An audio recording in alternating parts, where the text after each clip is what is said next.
Morning students. आज मैं आपके सामने क्लास 10th इकोनॉमिक्स का chapter 2 sectors of Indian economy के बारे में बताने जा रहा हूँ। इसके एमसीक्यू का क्वेश्चन फर्स्ट है, which of the following sector shows the highest share in employment in 2017-18 in India. नीचे लिखो में से कौन से सेक्टर ने इंडिया में 2017-18 में सबसे ज़्यादा एम्प्लॉयमेंट दिया है, यानी नौकरी जिनको लोगों को काम करने के मौके मिले हैं, तो वो कौन सा सेक्टर है? प्राइमरी, सेकेंडरी, टेरिशरी और क्वैटरनरी। तो 2017-18 में हमारा प्राइमरी सेक्टर है जिसने हाईएस्ट शेयर एम्प्लॉयमेंट यानी लोगों को काम काज, लोगों को जॉब दी है। Question 2 MCQ, which one of the following sectors shows the highest share in GDP? जैसे इसमें एम्प्लॉयमेंट था, इसमें GDP gross domestic product in India में कौन से सेक्टर ने सबसे ज़्यादा हाईएस्ट शेयर दिया है? Option A primary, B secondary, C tertiary और डी क्वैटरनरी। तो जीडीपी ग्रॉस डोमेस्टिक प्रोडक्ट में सबसे ज़्यादा टेरिशरी सेक्टर ने अपना योगदान, अपना कॉन्ट्रीब्यूशन दिया है। Question 3, choose the correct option from the following. यहाँ पे आपको एक कॉलम 1 कॉलम 2 है, तो आपको इसको इस तरीके से मैच करना है कि करेक्ट ऑप्शन आपको पता लगाना है कि वो कौन सा है। जैसे ए में कोरियर है, टेरिशरी सेक्टर क्योंकि कोरियर सर्विसेज देता है। फिशरमैन सेकेंडरी सेक्टर में फिशरमैन नहीं आता, फिशरमैन प्राइमरी में आता है। कारपेंटर प्राइमरी में नहीं आता, कारपेंटर भी सर्विस देता है। ट्रांसपोर्टर सर्विस देता है, तो ये भी टेरिशरी में आना चाहिए, लेकिन यहाँ सेकेंडरी लिखा है।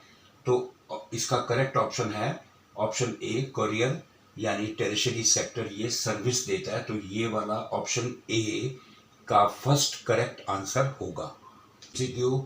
Which one of the following is an example of primary sector?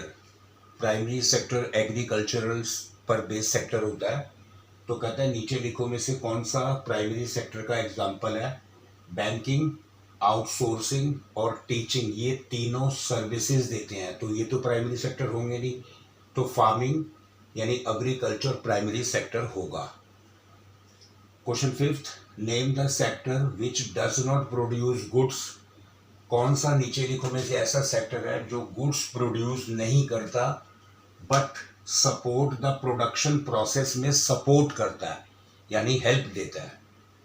Secondary sector, secondary में तो प्रोडक्शन होता है, प्राइमरी में एग्रीकल्चर होती है, नन ऑफ द अबव होगा नहीं क्योंकि टेरिशरी सेक्टर है जिसमें प्रोडक्शन नहीं होता और ये प्रोडक्शन प्रोसेस में सपोर्ट करता है। टेरिशरी सेक्टर को सर्विस सेक्टर भी कहा जाता है।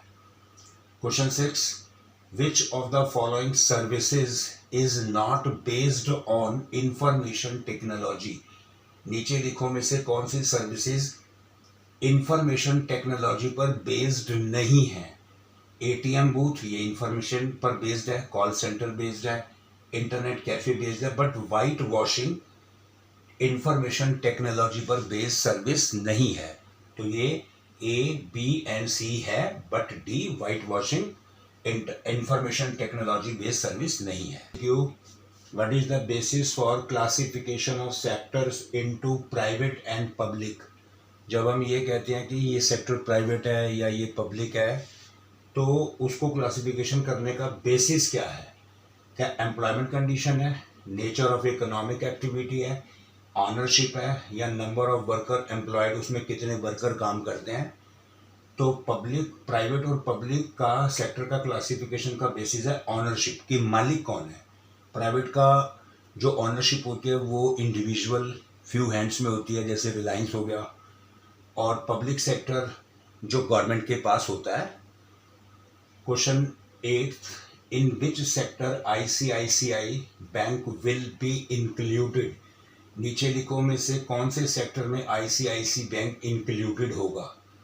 Private sector, tertiary sector, service sector या ऑल द अबव? तो ICIC bank service sector, option C correct है, क्योंकि वो हमको बैंक सर्विसेज देता है। आपका मनी डिपॉजिट करता है, आप मनी आप विड्रॉल कर सकते हो। Question 9, MG NREGA, Mahatma Gandhi national rural employment guarantee act 2005 में जो बनाया गया था, provide jobs how many days in rural area, ये जॉब देता है रूरल एरिया में कितने दिन के लिए, जो अनएम्प्लॉयड वर्कर होते हैं उनको जॉब देता है कितने दिन के लिए। Option A 50 days, B 100 days, C 200 days या D none of the above. तो एमजी नरेगा 100 डेज के लिए जॉब की गारंटी देता है। असर्शन में नॉट एवरी गुड और service that is produced and sold needs to be counted to know the total production in each sector. वो कहते हैं ये ज़रूरी नहीं है कि हम हर गुड्स का और सर्विस का जो प्रोड्यूस होती है एंड सोल्ड मार्केट में बेची जाती है, नीड्स टू बी काउंटेड, कि हम उसको काउंट करें to know the total production in each sector, की हर सेक्टर में कितना प्रोडक्शन हुआ, ये ज़रूरी नहीं है। ये बात ठीक है, ये बात ठीक है। रीज़न ये है कि the value of final goods already includes the value of all the intermediate goods, की वैल्यू ऑफ फाइनल गुड्स, जो फाइनल गुड्स तैयार हो जाती है, जैसे बिस्किट तैयार हो गया, already includes the value of all the intermediate goods में भी हम उसको शामिल कर सकते हैं। तो ये बात भी करेक्ट है। तो इसका आंसर होगा both A and R are true and R is the correct explanation of A. तो दोनों पॉइंट ठीक हैं और ये इसका करेक्ट एक्सप्लेनेशन भी है। सेकंड असर्शन रीजन है, असर्शन है the tertiary sector has become important in India, कि टेरिशरी सेक्टर इंडिया में बहुत इम्पॉर्टेंट बन चुका है। आपको पता ही आजकल सर्विसेज इतनी ज़्यादा हम लोगों को प्रोवाइड होती हैं, तो टेरिशरी सेक्टर बहुत इम्पॉर्टेंट बन गया है। Reason with the rise of income, कि जैसे जैसे लोगों की इनकम बढ़ती है, people have not started demanding many more services, कि जब लोगों की इनकम बढ़ती है तो वो ज़्यादा सर्विसेज की डिमांड नहीं करते। ये गलत है, ये ठीक है, ये गलत है। तो इसका आंसर होगा A is true but R is false. Assertion ठीक है but reason is not correct. तो A is true but R is false. Questions की लिस्ट दी जा रही है। Question 1, do you agree with the view that primary, secondary and tertiary sector are dependent on each other? क्या आप अपने view दे सकते हैं कि प्राइमरी, सेकेंडरी और टेरिशरी सेक्टर एक दूसरे पर डिपेंड हैं? ठीक है, ये बात बिल्कुल, क्योंकि प्राइमरी सेक्टर में एग्रीकल्चर और एलाइड एक्टिविटीज़ होती हैं, सेकेंडरी सेक्टर में मैन्युफैक्चरिंग और प्रोडक्शन होता है, और टेरिशरी सेक्टर इन दोनों सेक्टर को सर्विसेज देता है, transportation service, banking service, communication की service etcetera. Question second, distinguish between intermediate goods and final goods में क्या फ़र्क है? इंटरमीडिएट गुड्स फाइनल गुड्स बनाने में हेल्प करते हैं। इंटरमीडिएट गुड्स की हम जीडीपी में कैलकुलेशन नहीं करते ताकि डबल काउंटिंग की प्रॉब्लम से बच सकें, लेकिन फाइनल गुड्स की हम कैलकुलेशन जीडीपी में करते हैं। इंटरमीडिएट गुड्स में जैसे शुगर हो गया, फ्लोर हो गया, और इन शुगर, फ्लोर और घी से फाइनल गुड्स बिस्किट बनता है। तो शुगर, फ्लोर और घी ये इंटरमीडिएट गुड्स और फाइनल गुड्स बिस्किट माना जाएगा। Short note on MG NREGA 2005 MG NREGA, Mahatma Gandhi national rural employment guarantee act, जो रूरल एरिया में बनाया गया, 100 डेज जॉब देगा और 200 डिस्ट्रिक्ट तक ये पहुंचाया गया है। Question 4, under employment continues to be present in rural area में आज भी अंडर एम्प्लॉयमेंट है, वहाँ काफ़ी लोग बेरोजगार हैं, वहाँ लोगों के पास काम नहीं है। Suggest any 3 ways through which employment for rural people can be generated. 3 ऐसे तरीके बताइए जिससे हम रूरल पीपल को भी एम्प्लॉयमेंट दे सकें। इसके लिए गवर्नमेंट को उन्हें चीप लोन देना होगा ताकि वो अपना छोटा मोटा काम धंधा करें।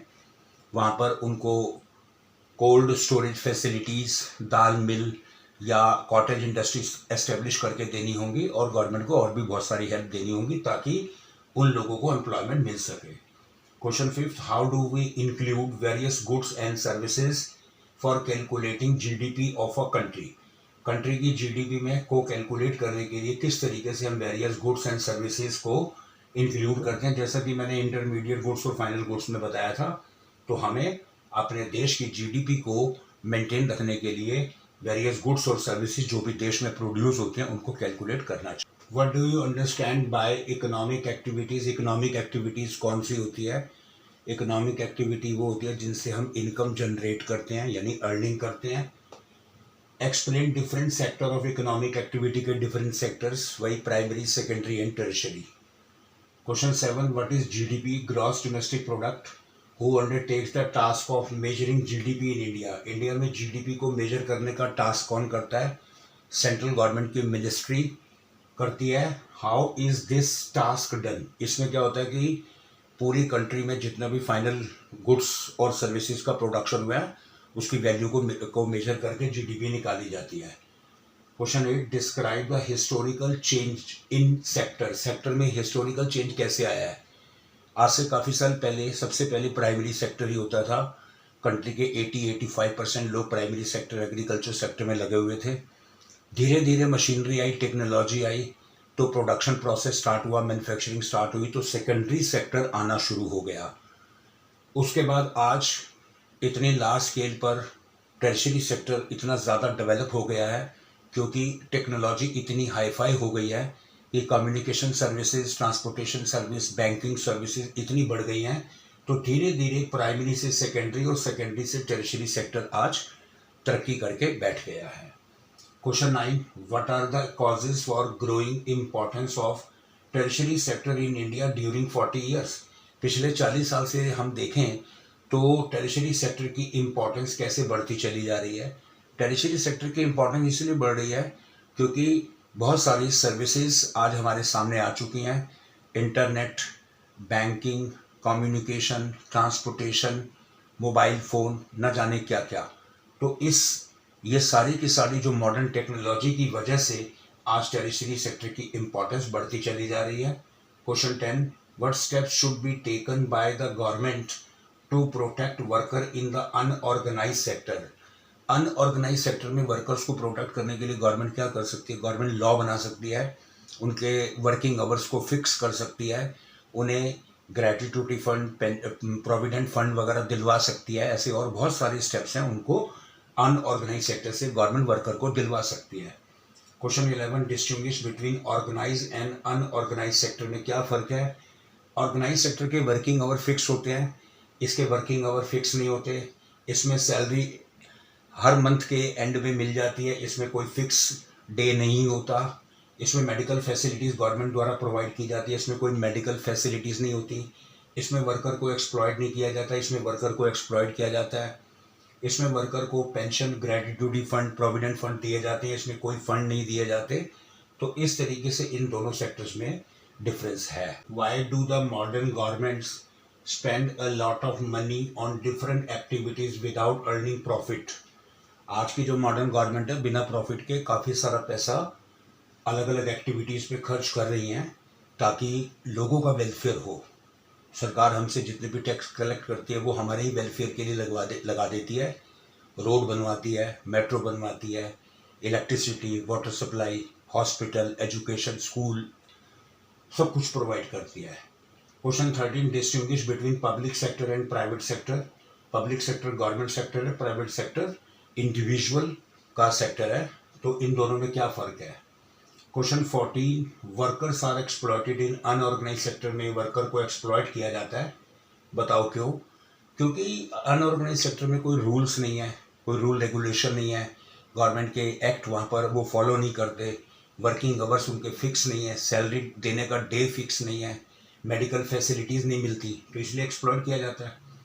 Question 15, what do you understand by disguised unemployment से आप क्या समझते हो?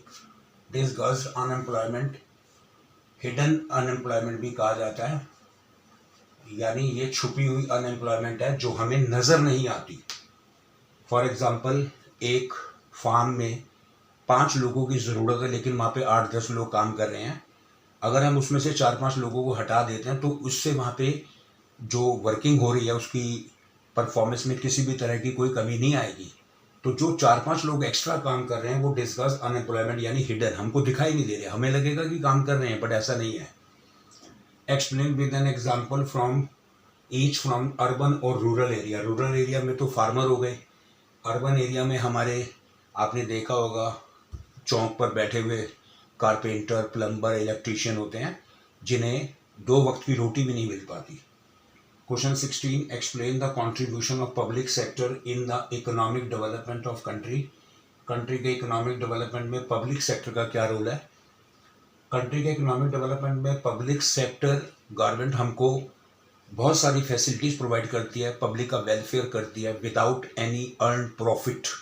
हॉस्पिटल हमें देती है, एजुकेशन सेंटर, इंस्टीट्यूट, कॉलेज, ये सब कुछ प्रोवाइड करती है, road, railway, water supply, electric supply, बिना किसी प्रॉफिट मोटिव के। Question 17, distinguish between open unemployment और डिसगास्ड अनएम्प्लॉयमेंट में क्या फ़र्क है? ये हमको नज़र आती है ओपन अनएम्प्लॉयमेंट, लेकिन ये हमें हिडन मतलब छुपी हुई होती है।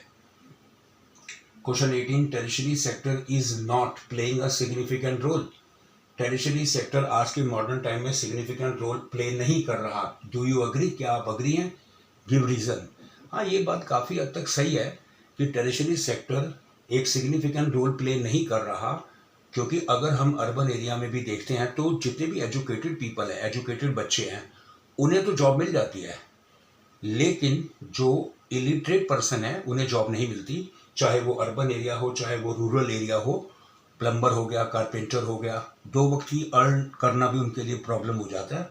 तो इसलिए हम कह सकते हैं काफ़ी हद तक कि tertiary sector not playing a significant role play नहीं कर रहा। थैंक यू बच्चों, ये चैप्टर हमारा सेक्टर ऑफ इंडियन इकॉनमी ख़त्म हो गया है। 18 क्वेश्चन है, असर्शन रीजन, MCQ आपको दिए गए हैं। आप हमारी वीडियो देखते रहिए और अच्छे से रिवाइज कीजिए। अगर आपको हमारी वीडियो पसंद आए तो आप लाइक कीजिए, शेयर कीजिए एंड सब्सक्राइब कीजिए। Thank you very much.